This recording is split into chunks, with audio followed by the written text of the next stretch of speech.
namoota high profile ta'an sadarkaa biyya sanaa keessatti namoota baay'eetu dhabama ta'e. Namoota dhabama ta'e sanii fi qorannoon seeraa godhamee nama kanatu nama kana ajjeese yookiin jara kana ajjeese tarkaanfiin irra fudhatame kana fakkaata jettanii qaamni bilisaa tokko ummataaf ibsa kennan qabu. Qaamni biyya san jiru hundumtuu ka afaan mootummaa sagalee mootummaatii fi ka garaa ofiitiif bulu ka bultii ofiitiif qofa cunqurfamee mootummaa qofa tajaajilu malee qaamni ummata tajaajilu biyya san keessaa badee jira.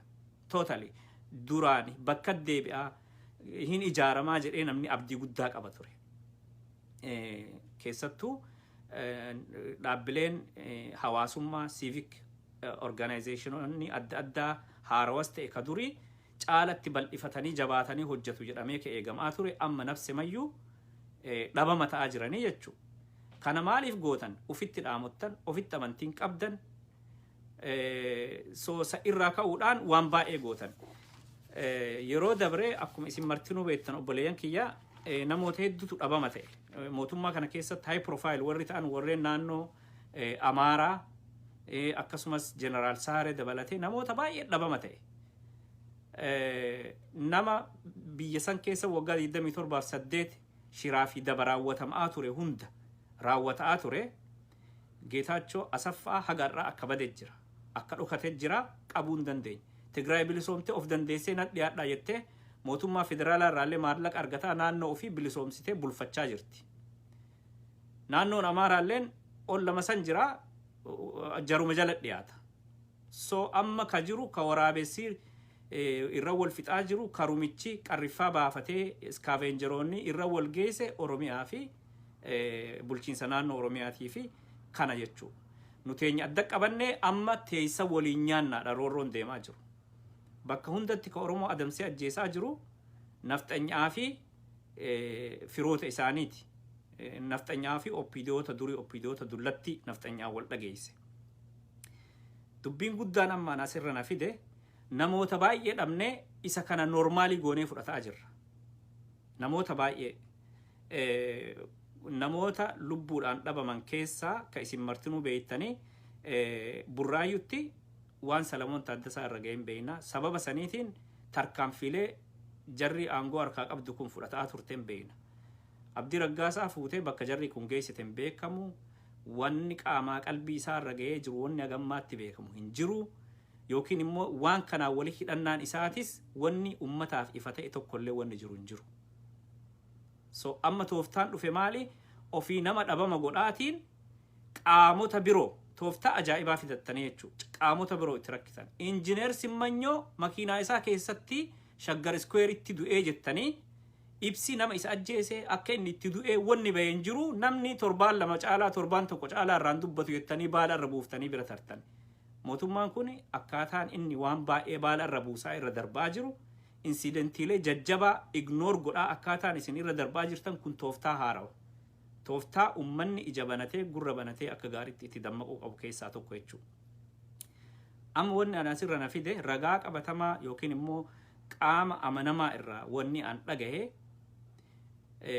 yeroo gabaabaa keessatti haalli hamaan gaaga'amni hamaan biyya san keessatti akkuma amma warroota amman isinii tuqa irratti isinii akeeka irratti raawwatametti fakkeenyaaf mootummaa naannoo Amaaraa keessa Dr. Ambaachoo Mokonnan ajjeefamee jira. Namoonni akkanaa namoota tika guddaa qabaachuu malan hin beekna jechuudha. So high profile biyya san keessa dhabama godhu waan haarawaa miti. Ka amma jara ammaa kana ammoo nafse maxalale. So wanni an amma asirratti dubbachuudhaaf na fide wanni har'a amma hatattamatti ana na fide Lammaa Magarsaa dhabama godhanii nama isa ajjeese hin beeknu hin qoranna jedhanii taaziyaa taa'uudhaaf akka jarri kun precondition mara fixatee lafaa qabu dhagaye. Dubbii kana ani mootummaa keessan dalagu an silxaanan qabu paartii siyaasaan geggeessu garuu qaama amanamaa namoota waan kana itti dhiyeenya beekan irraa wanni kun ammaan durallee gurra na seenee hin mirkaneeffannee hin dhugeeffannee hin callise. Amma dhaabama godhaniiti nama isa ajjeeseef akka inni itti du'e hin qoranna jedhanii uffata gurraacha uffatanii taaziyaadhaaf uf qopheessanii jiran. Oromoo gariin keessan Lammaa Magarsaa deeggaruu hin dandeessan, gariin keessan mormuu hin dandeessan. Garuu lubbuun namaa yoo atin status quo wajjin tarkaanfanne sirna jiru san wajjin yoo ati harka dhoofteen tarkaanfanne yeroo hundaa wanna akkanaa kanatu keessattuu Oromoo mudata. Kanaaf dubbii tana an qaama amanamaa fi dubbii qabatamaa dhagaye. Maqaa namoota waan kana duuba jiranillee takka takkaaniin harkaa qaba. Maqaan nama 10 ka qulqullaa'e lafaa qaba. Warroota irra silxaana irra jiran irraan dubbadhu garuu warroota silxaana irraa bu'anii sirna kana akkuma sirna dur mi'eeffataniititti sirna dargii irraa kaasanii akkuma itti mi'eeffatanitti warra geggeessaa jiran ka waan kana keessaa harka qaban nama 2-3 qofa maqaa isinii dha'uun danda'a. Tokko Kalammaa Magarsaa dhabamsiisuudhaaf halkanii guyyaa dadhabsiisee ijibbaachisee deemaa jiru kan dhagahe Girmaa Birruuti. Girmaa Birruu abbaa gamoo hedduuti Finfinnee keessatti. Akkuma beektanitti immoo mootummaan Dr. Abiyyiin durfamu kunini warroota ammaan dura Hayilemaariyaam dabalatee of dura oofaa warroota harki dhiinni ummata harka jiru of faana oofaa ummata garaa gubaa jiraachuun hundatu beeka. Hundatu quba qaba argaa jirra. Wanni akka namni baay'ee mootummaa kanarraa sirna kanarraa abdii dhabu godhe keessaa jijjiiramni namni hedateef akkaataan jarri kun ammaan tana itti deemaa jiran wal madaaluu wal gituu dide walit dhufuu dide. Wanni jarri kun wirdii wanni jarri kun ganamaa galgal haasawanii fi wanni jarri dalagan walitti wal madaaluu dide. Tokko mootummaa riifoormistiitii jedhaniiti warroota sirna durii warroota qarriffaan isaanii warroota harka dhiigaa warroota afaan dhiigaa warroota akka Hayilemaariyaam warroota akka Girmaa Birruu kanneen biraallee kalaakobsi isaanii hedduu ta'e isinii tarreessuu hin danda'a isinis argaa jirtanii argaa oolla walumaan beekna. So oppiidiyoon dullattiin duubaan haardweerii taatee fi ilmaan isii barsiifattee geessiftee har'aan tana jijjiiramni nuti jennu ka abbaa irraa ilmatti tare malee wanni Oromoon as keessaa gabaayate tokko hin jiru. Ammoo shariika haarawa uumatan. Dura shariikni oppiidiyoo dullattiidhaa Tigree ture ilmaan ofii oppiidiyooleen quxisuun immoo Amaara shariika godhatte. Kana ka deemaa jiru. Kana isinillee beektan isin wallaaltanii isinitti himaan jiru. Isinirra beekee isinitti himaan jiru. Waan argaa jirru waluma yaadachiisuudhaaf dubbanna malee isin hundinuu keessattuu warri biyya jirtan kana keessa jirtan isin caalaa namni kan experience godhaa jiru hin jiru. So kanaafi wanni guddaan amma jiru maali? Tokko biyyiti sunini state of emergency keessa jiran akkuma isin arguu jirtan ummanni sun state of emergency jedhanii labsanii koronaan irraan state of emergency biraa ta'eef pretextiidhaan yookiin akka sababaa godhatanii. So amma wanni jiru maali? Laayisensii bareeda baafatanii abbaa fedhe dhabama godhu ajjeesuu tarkaanfii fedhan fudhatanii taaziyaa taa'uu hojii godhatanii jiranii jechuudha ammaan kanatti. So dubbiin Lammaa Magarsaa immoo wanni isaan jedhan yookaan hin dhabamna yookaan isa haa dhabamsiifnu inni nu dursinaan nuutu ofitti fidee nuutu ofirra murteesse jedhaniitiin kana ta'anii dubbachaa jiran. Warroota ammaa keessaa warri jibba Lammaa Magarsaatiin bokokanii maraatanii akka malee godhataa jiran hedduu jiran. Ka'an dhagahee keessattuu ka amma ijibbaachisee qabanii irraa dadhabu jiran Lammaa Magarsaarraa tokko Girmaa Birruuti. Girmaa Birruu oppiidoo dullatti qofaa miti shuumii mootummaa dargiillee ture. Yeroo Washington DC turellee ambaasaaddara ta'e waan inni dalagaa ture hunda kan nuti beeknu jechuudha. Keessattuu warri ala kana jirru. Isaa fi warroonni akka isa fakkaatan ala kanatti cubbuu isaan dalagaa turan. Warri Naayiroobii Keeniyaa turtan ni beektan waan diinaa muftii namarra dalagaa ture. Annama kana irraan beeku garuu gocha isaa akka gaariitti quba qabna jechuudha. Akka gaarii beekna jechuudha. So wanni an jedhu amma guddaan an isin obboleeyyan kii isin himuu an barbaadu tokko ajjeechaa reebichaa fi hidhaan xalalee jira. Akka malee abaasee jabaatee jira. Kun dhaabbachuu qaba uummata keenyarraa. Hatattamaan dhaabbachuu qaba. Humniti kamuu humna uummataa hin caalu. Humniti kamuu uummata gadi qabuu hin danda'u. Miidhaan isin immoo uummata irraan ga'aa jirtanii addunyaatu argaa jira. Uummatatu irraa boo'aa jira. Kanan dubbannu yoo taate, kanan haasofnu yoo taate, obboleeyyan kiyya jireenyi kan qabu. Balaa uummata keenyarra ga'u kana faayidaan fedhe afaan nu qabuun irra hin jiraatu. Wanni yoo uummanni jiraate faayidaan sunillee hin jiraata. So haalli amma keessattuu Lammaa Magarsaa keessa jiru haala dhugamaan baay'ee yaaddessaa ta'uu isaa isinitti hima. Insidentiilee yookiin immoo taatee baay'eetu ta'e yeroo darbe kanniin keessatti. Ammoo Lammaa Magarsaallee waan kana gabbahee ummataaf yeroo dabre VOA irratti dubbatee ture. Amma dhabama godhaniini ka'aniiti achii booda taaziyaan waliin ta'aniiti fakkeeffachuu barbaadan san booda nagaatti darban taskaara nyaatan saniin boodatti jechuudha. Nama dhabama godhuun aadaa baratame mootummaa san biratti. Namoota hedduu dhabama ta'e namoota hedduutullee akka hiree rabbiitti jalaa ba'e. Waan obbo Mardaasaa Komishinar Mardaasaa irra ga'e Salamoon irra ga'e Salamoon Taaddasaa irra yeroo dabre Komishinar Burraayyuu irra ga'e kanniin mara hin beekne.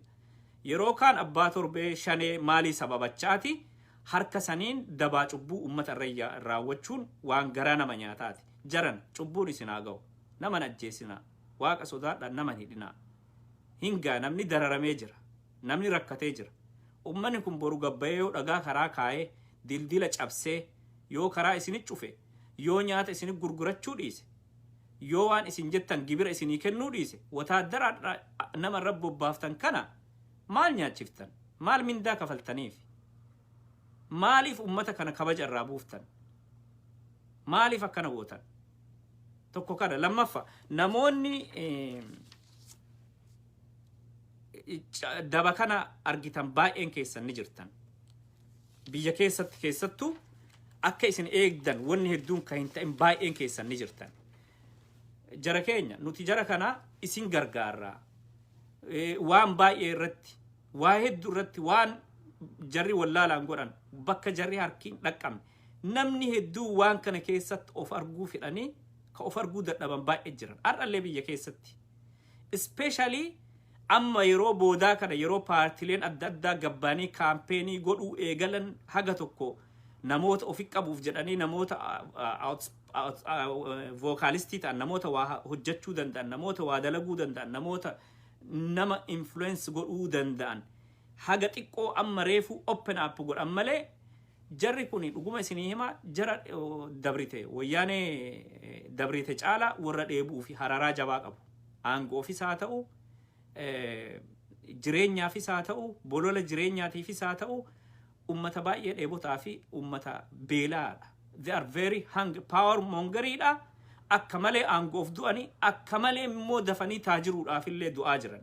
Kun ummata keessan hiyyoomsaa ummata keenya beelessaa taajirummaan isin dhugumaan biyya san keessattis ta'e biyya alaatitti argattan fagoo isin hin deemsisu. Ummanni kun biyya fedhetti isin gaafachuu danda'a. Yoo dhugumaan pilaaneetii biraa irra deemtan malee boru gaafii jalaan baatan. Namni isin amanee isin abdatee isinitti of kennee ka alaallee biyya galee ka biyyaallee akkasumatti isin wajjiin hiriire. Baay'een isaa har'a faayidaan qabdaniiti malee waan isin godhu jirtan kana jalaa dhokatee wallaaleetii miti. Nama baay'ee faayidaan afaan qabdanii jirtan. Faayidaan immoo hin waaru, hin turu, hin fagaatu.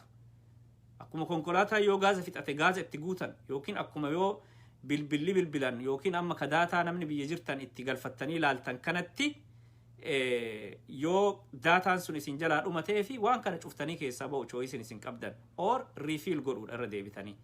So jara keenya ummanni har'a isin maallaqaan bittanii akka feetanii gowwoomsitanii ergachuu barbaaddan kun gaafa isin waan itti kennitan dhabdan gaafa ummanni akkaataa isin barbaaddanitti isinii deemuu dide isinii dhumattee jechuudha.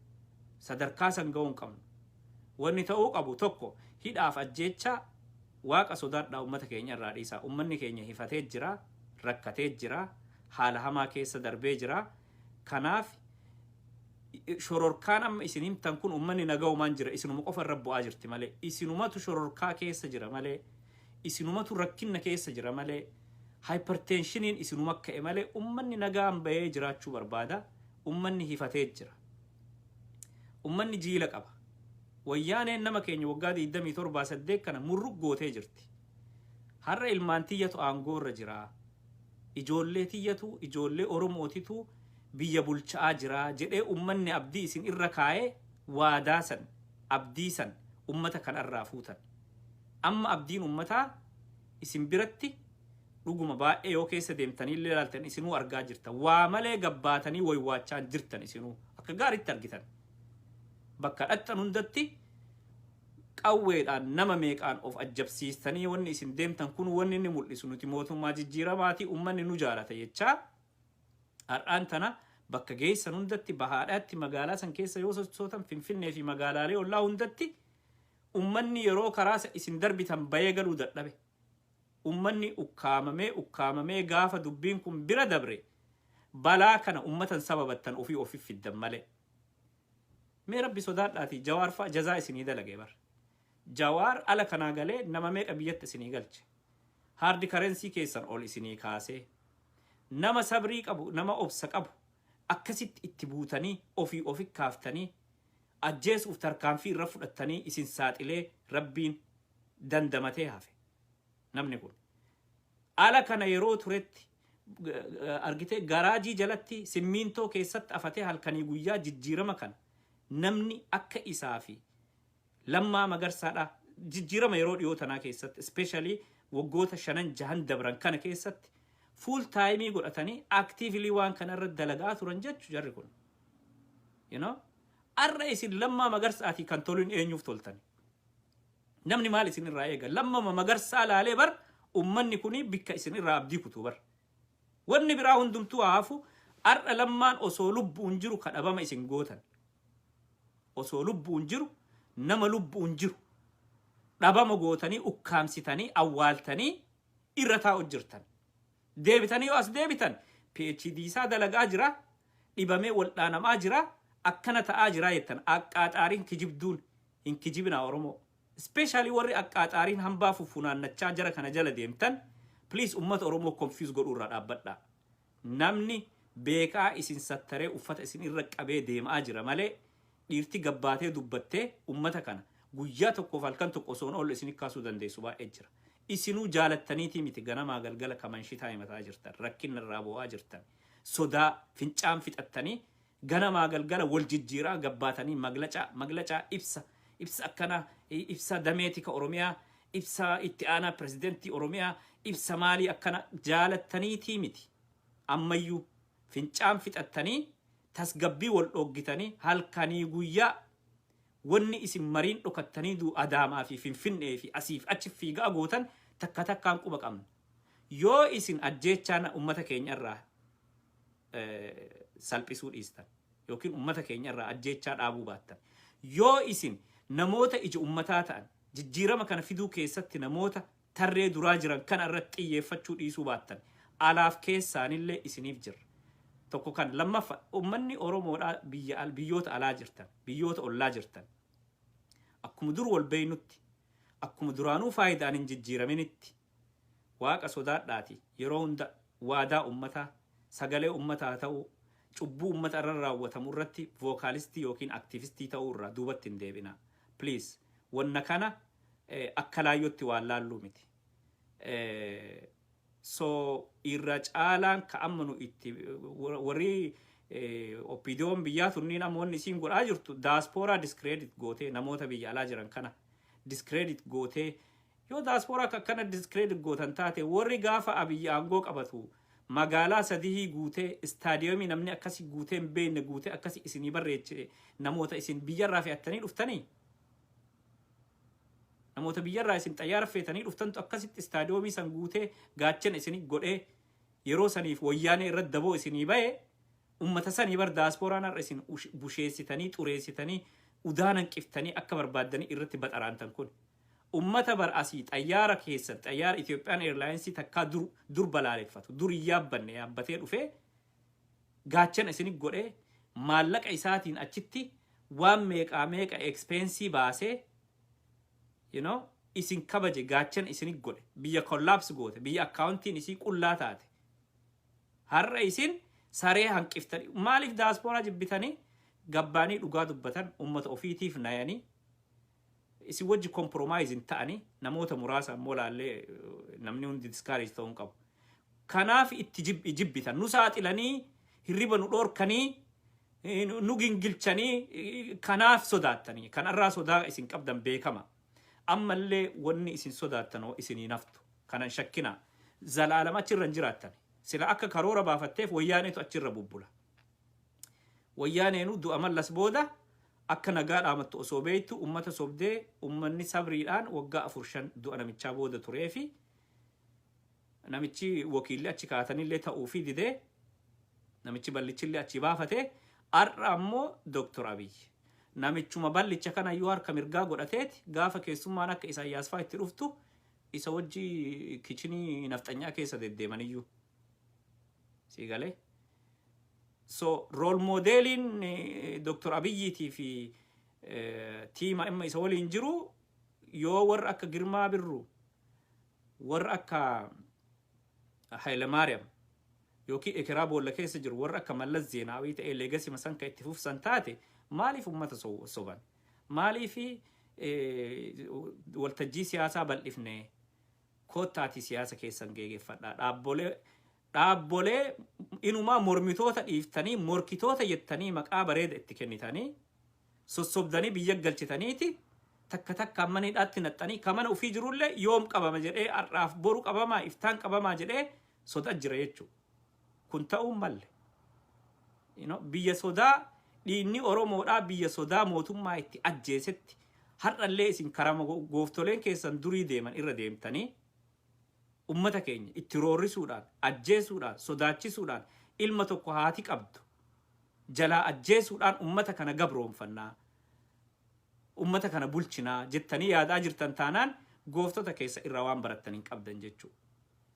Ani aangoo dhugaa isinii himaa waan gaarii hojjettanii osoo isin akka gaafa duraa ummataaf waadaa galtanii nama hedachiiftaniin adeemsa gaarii deemtanii osoo paartilee biyya galan kan hunda wajji kompromaayiz gootanii waliin dalaguu dandeessanii wal dhageessanii ummanni Oromoollee rakkinatti seenu gaaga'amni siyaasaa amma dhalatu kunillee dhalatu ture.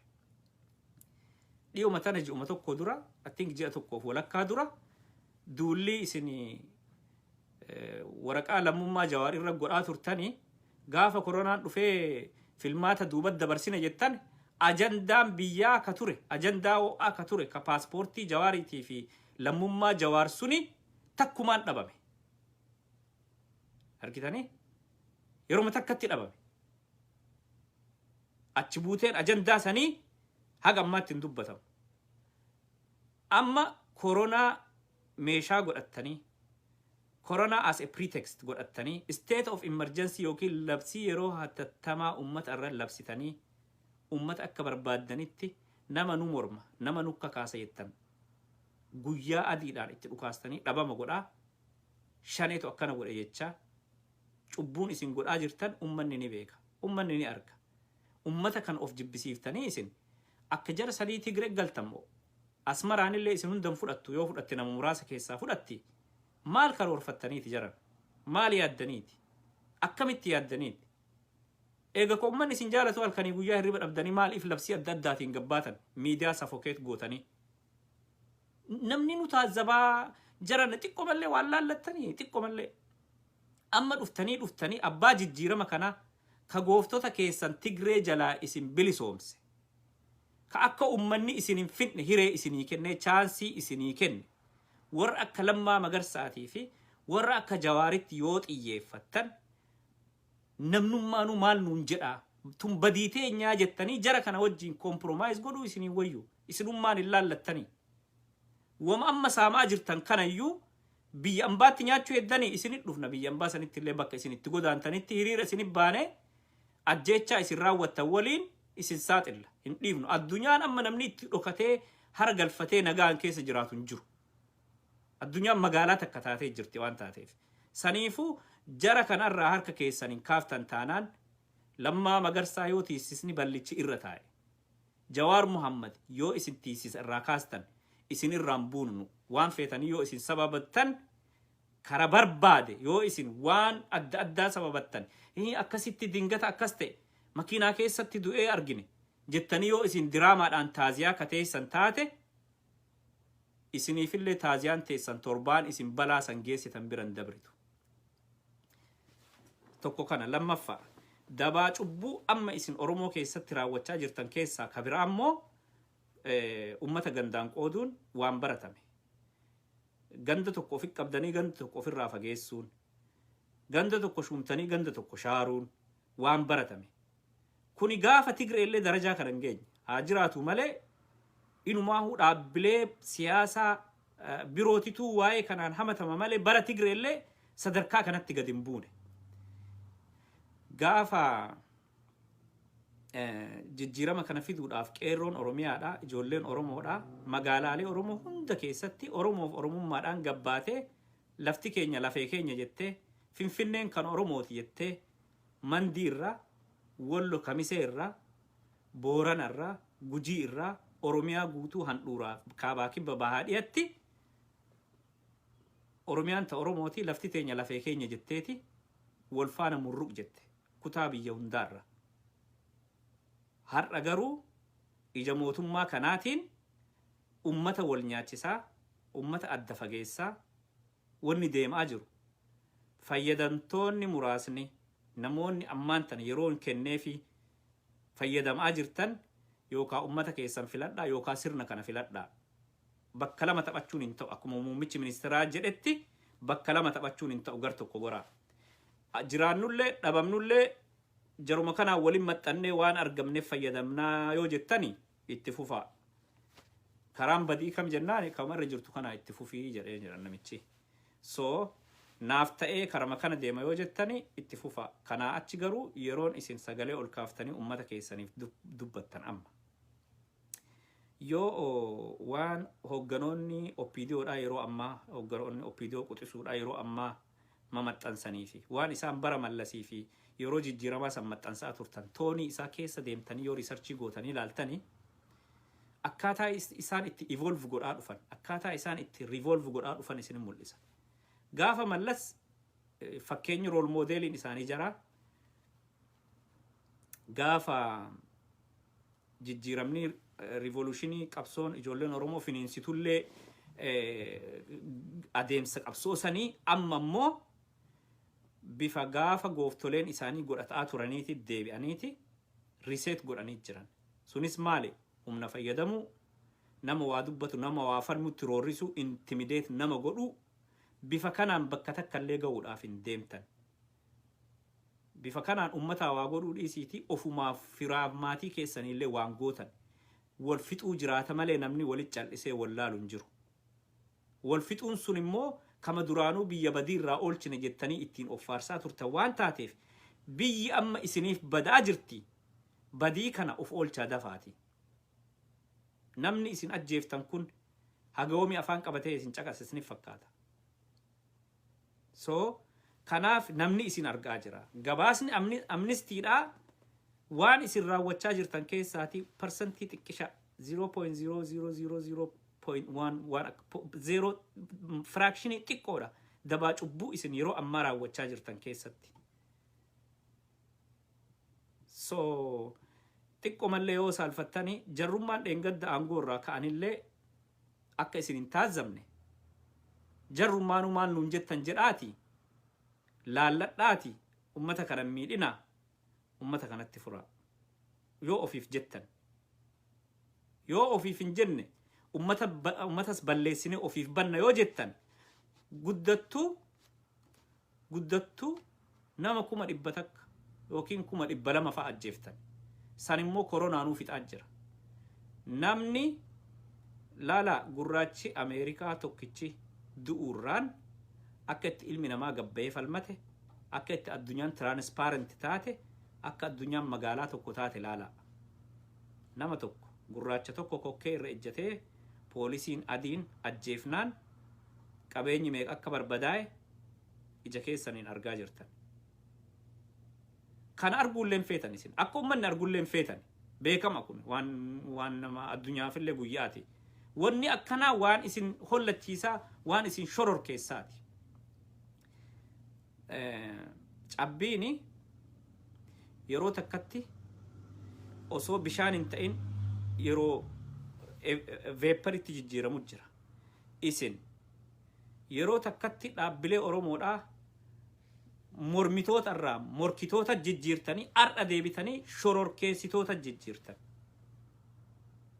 Dhaabbilee Oromoodhaa shororkeessummaa gaaf duraa ilmaan Tigraay kennaniifitti deebiftanii jirtan. Wanni garaa nama nyaatu akkaataa isin afaan itti mi'ooftanii dhaabbilee kana biyya deebiftanii paralaayis gootanii hiitanii socho'uu dhoorgitanii magaalaalee duraan magaalaa Finfinnee turanii amma magaalaa Finfinneetu survive godhuu dadhabanii magaalaalee ollaa Finfinneetitti siqaa jiran jechuudha. Hay maal akkuma duraan biyya alaa jiraatanii biyya faranjiititti gargaarsa faranjiitiin nagaan jiraatanii bilisummaa ofiitiin dubbatanii wayyu ture. Bilisummaa sammuu ofii bar namni mileenaan hin bitu. Har'a gabroomanii nama akka Jawaarfaa dogoggorsiiftanii paaspoortii isaatu harkaa fuutanii leenca baroodee addunyaa kana naannee isin shororkeessaa ture. Tooftaa dabaatiin biyyi dimokiraatofte ani silxaana yoo abbaan fedhe dhufee karaa nagaatiin dorgome bariisaa isaa simmee aqifee isinitti as rakkaba jechaa waan daba har'a ammoo ciniinnattanii achi irratti giriippii qabattanii inumaahu maqaa biraa namaa kennuu rabbi achiin isin ga'ee jechuudha. Maal barattan gooftota keessan dabran irraa? Maaliif nama kana ofin muufachiiftan isin? So kanaafi yeroo ammaatitti ummanni isin caalatti uggitanii yoo jiraate ummata Oromooti. Ummanni biraa baay'een isaa uf danda'ee koomee ofii irra taa'u jira. Ummanni kun immoo sabrii guddaadhaan obsa guddaadhaan danda'ee isin wajjiin hagarraatti isin baate. Umriin keessan osoma termii takkallee hin deemin haganatti gabaabbachuun isaa baay'ee garaa nama nyaata. Arraba lama akkaataan isin arraba lamaan itti dubbattan. Arraba tokkoon waan abdii nama horu waggaa tokkoo fi cinaa waggaa lamarraa dubbataa deemaa turtan. Arraba lamaatiin amma immoo waggaa lammaffaa keessatti nama hunda shororkeessitanii nama hunda bakka deemtanitti akka snaayiperiititti dhaa ajjeesaa taaziyaa taa'aa akkaataan tooftaan amma isin ittiin deemaa jirtan kuni baramee jira. Walillee barsiifna walitti illee himna. Callisnee harka marannee ammaan boodatti isin ilaallu. Jarjarree waa wal harkatti hin balleessinu. Wanni kun yeroo gaafatamee haasuuta qajeelu jechaa isinii sabbarre malee isinii obsine malee waan dubbannu wallaallee akka itti dubbannu wallaalleetii miti. So keessattuu amma dubbiin dhiyeenya kana ji'oota laman sadan arfan dabran kana aggaammiin Lammaa Magarsaa irratti ta'e ka guyyaa fi bakkaa fi akkaataa itti wanni sun ta'e quba qabnuu fi beennu.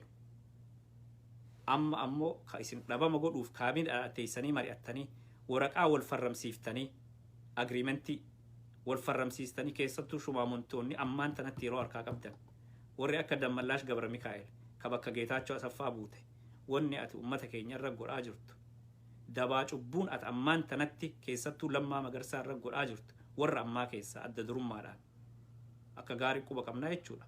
Namni kun yoo du'e ka gumaa gaafatamu si Dammallaash Gabra Mikaa'el Jawaar irra tiisisni bal'aa yoo ta'e Lammaa Magarsaa gaafa goommaan makiinaa isaatu waa ta'e inni makiinaa keessa ajjeefamee gatamuu miti. Akka sirraan buune quba qabaadhu. Namichi bakka Geetaachoo Asaffaa jiru Geetaachoo Manfasuun yeroo ammaa kun Tigraay jira ka ammaa Dammallaash Gabra Mikaa'el yoo Lammaan du'eef Lammaa yoo du'e Girmaa Birruutii fi Dammallaash Gabra Mikaa'eliif akka inni du'u quba qabaadhaa Oromoo akka gaarii quba qabaadhaa. Tarkaanfii hedduu tattaaffii hedduu yaalanii ammaan durallee ta'uufii didde. Bakka adda addaa yoo isaan dhaqan waardiyyaalee isaanii irraa qawwee hiiksisuudhaaf qawwee hiikkattan malee seentan jedhanii waardiyyaan eenyutu qawween hiikkatu nama sadarkaa Lammaa Magarsaa dhiisiiti warroota sadarkaa gadaanaallee waardiyyaan qawwee hiikkatee bakka kana seen jedhameen jiru. Wanni amma aangoon amma isaan irra kaanta ministeera defense ministeera yookiin ministeera ittisaa jedhamtuun illeeni aangoo ashmuuriiti. Aangoo cubbuuti. Aangoo dhugaatii miti. Kanaaf Oromoon kana quba qabaadhaa wal quba qabaachisaa Lammaa Magarsaa any moment dhabama isa godhuudhaaf karoora baafatanii kaartaa tolfatanii ammaan durallee tattaaffii baay'ee yaalanii ta'uufii didee amma immoo sadarkaa dhumaa irra ga'ee warra fandii ajjechaa Lammaa Magarsaatiif kennullee karamadan ka maqaanatti himamanii jira. Hin dubbadhu ammatti waan baay'ee wal bada waan ta'eef abbaanuu of beeka. garuu qubanaa qabaadha warra fandii lammaa magarsaa ittiin ajjeefamu ramadee lafa kaayee jiru gaafa taaziyaa taa'anii wayyoo jedhanii isaan uffata gurraacha uffatanii akka gaafa mallasii nagaan boqadhu jedhaniitiin deeman sanitti kalammaaf isaan qopheessanillee karamade amman isin hima abbaa qabeenyaa tokko garuu jarjaruu irra mataa keessa naa kaayadhaa hin jarjarru so warroonni shumaaminti yeroo ammaa especially postii sadarkaa oromiyaatitti postii olaanaa irra jiran Addisuu Araggaa dabalateeti warroota waan kana keessatti harka guddaa qaban kanaaf yoo lammaa waan tokko ta'e akka ummanni Oromoo isin irraan buune ummanni Oromoo immoo dubbii lammaa akka laayyootti akka laalle baay'een keessan misleed ta'aa turtan ammaan dura lammaan PhD isaa dalagaa jira lammaan hojii qaba biiziidhaa ministeera ittisaa ta'ee jira lammaan kaanserii dhibamee waldhaanamaa jira warri jedhaa turtan sunini propaganda olola warri mootummaadhaa ta'e jedhee attentionii ummataa divert godhuudhaaf akka namni gaafii lammaan dhiyeessineef assignmentii nama dura kaayame malee dubbiin dhugaa sanii miti quba qabaadhaa dubbiin dhugaa ni beeksifti tokko kana lammaffaa Oromoo ajjeechaa amma deemaa jiru keessattuu naannoo Oromiyaatti xalalee biyyoota naannoo hunda caalaa Oromiyaa keessatti deemaa jiru kana waan normaalii goonee fudhachaa jirra dubbii gurraacha Ameerikaadhaa George Floyd ka isinii kaaseef namichi sun tokko du'uun biyya tana akkam akka godhe haga har'aatti guyyaa kurnaffaadha guyyaan har'aa ummanni galuu dide bakka hundarraa this is bad news for the current status quo in Ethiopia warra ammaan tanatti Itoophiyaa irra jiranii fi dubbiin amma addunyaa irratti keessattuu Ameerikaa keessatti deemaa jirtu asirraa ka'ee London keessatti hiriirri deemaa jiru miidhaa gurraachaa irratti jara ammaan tana aangoo harkaa qabdu tanaaf tuuta tanaaf naasu guddaa akka ummanni kana arguun fedhan so maal barbaadu haguuguu barbaadu dhossuu barbaadu saniif ibsa gabbaanii kennaa jiran dura dursoo hiriira gabbaati hiriira godhaa namni jedheellee labsan jiru osoo arra dhiirtee akka lammaa dhiirtee akka jawaar dhiirtee akka warroota siyaasa paartilee siyaasa hooggananii kun gabbaanii jecha takka waan gabbaati dhagaa karaa kaa gabbaatanii waa takka gabaa geessitanii gurguretina osoo jedhanii himanii ummanni boru ganama raawwata kana namni godhayyuun jiru maaliif jala sodaattanii batattiftanii fincaan fixattanii isintu amma bar labsaa jiraayyuu beek jarreen kanniin caalaa jaroota namni dhagahee ajaja irraa fudhatee waa godhu caalaa isintu itti ariifachaa jira bar isintu ummatallee ariifachiisaa jira akkamitti tokko waadaa galtanii irrattanii waan ammaan dur ummataan jettan biyya keessatti haga qawween hin taanetti adeemsa politikaa feetan biiroo feetan banatanii geggeessuu dandeessan jettanii nama meeqa dhattanii biiroo keessan rashantan kabiraa hafee loogoo footoo Lammaa Magarsaatii fi Jawaar qabu konkolaataa Oromiyaa keessa jiranii fi naannolee biraa keessa jiran hundarraa dhaqaa kaasaa jettanii poolisa tiraafikaatii ajaja kennitanii loogoo jara kanaa dhabama gootan ka loogoo jara kanaa dhabama isin gootan namni lubbuu jaraa akka isin dhabaman goone gaarantii maalii qaba namni ashuraansii maalii qaba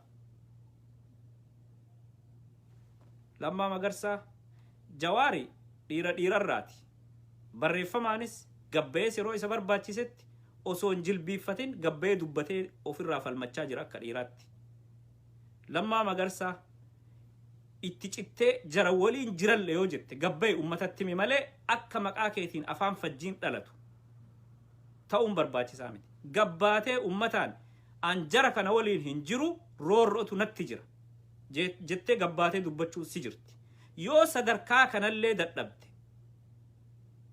ukkaamamee jira jecha jedhu qofa ummatatti gabbayee himi an amma waan kana waan amma isin himu kana kawaayee nama kanaa obboleeyyan kiyya qaama amanamaa irraa argadhe Lammaa Magarsaa danqaa hamaa keessa jiraachuu dubbiin eega dhagame turee jira haa adda baatu hin jarjarru jara kanarraa tarii yoo jarri kun qajeelan taate dubbii kana harkaan balleessinu jedhee namni sabrii godhatee ture obboleeyyan kiyya hedduun keenya hin jarjarrume namni hedduun hin dubbata gabbayee adeemsa cubbuu jiru biyyarraa har'a informationni bashbasha jiran interneetii namarraa kuttanii waan wayyaaneen naman godhin interneetii ji'a meeqaaf namarraa kuttanii keessattuu wanni isin lixa Oromiyaatti cubbuun isin raawwattan gadi hin baane haga ammaatti.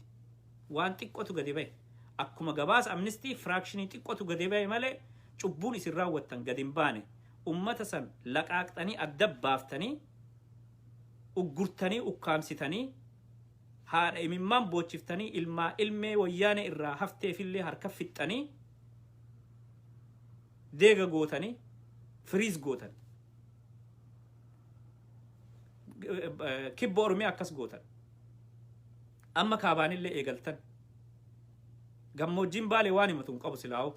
Mootummaallee hin qabu sun rabbumaan ba'ee gara duraanu. So amma adeemsi keessan kun bikka tare. Sabriillee nama fixachiise. Hayyuu baay'eetu gabbayee isinirraa dubbachaa jira. Gurri keessan kana dhaga'uun barbaada. Gaafa duraa akka obbo Lammaan jedhee gurri keenya ammaan booda ummata dhaga'a. Mootummaa ummataati abdii jedhu ummataa kennanii namni isinii sabbare malee gocha keessan namni duruma irraa quuqamaa ture.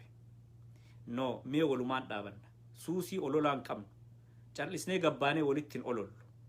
Jedheen namni sabrii godhate. Malee waan isin godhaa jirtan ani qaamaan waggaa tokko biyya san ture. Waa hedduu observe godhe. Waa hedduullee harkaa qaba dookumentii baay'ee.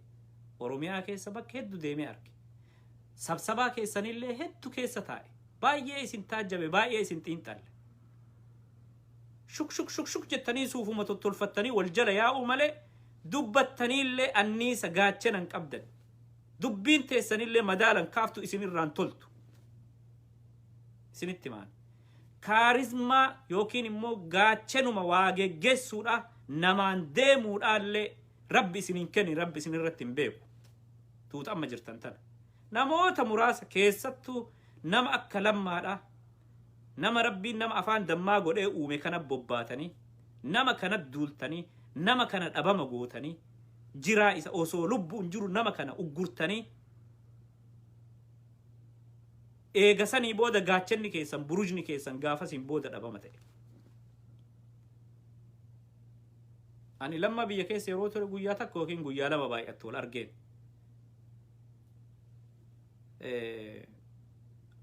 Nama yeroo isaa fudhatee tokko gaafa yaadattanii hawaasni Oromoodhaa koomunitii 26-27 ta'ee bakka bu'oota hedduun biyya galle walgahii galma Oromiyaatti hojjeteenye yeroo dheeraa fudhatee ofsaa sabriidhaani waan baay'ee keessa dabramellee nu ibsee tokko guyyaa san waliin dabarse. Guyyaa lammaffaa waajjira isaatitti obboleessa kiyya Hamzaa Boranaafa obboleessa kiyya Nagaraa Dhugumaafa hojjetaanee dhandhee yeroo gahaa fudhannee wajjin haasofnee waan baay'ee irratti adeemsa irratti wal gargaaruu qabnu akkaataa itti paartiilee Oromoo bilisa ta'an wajjin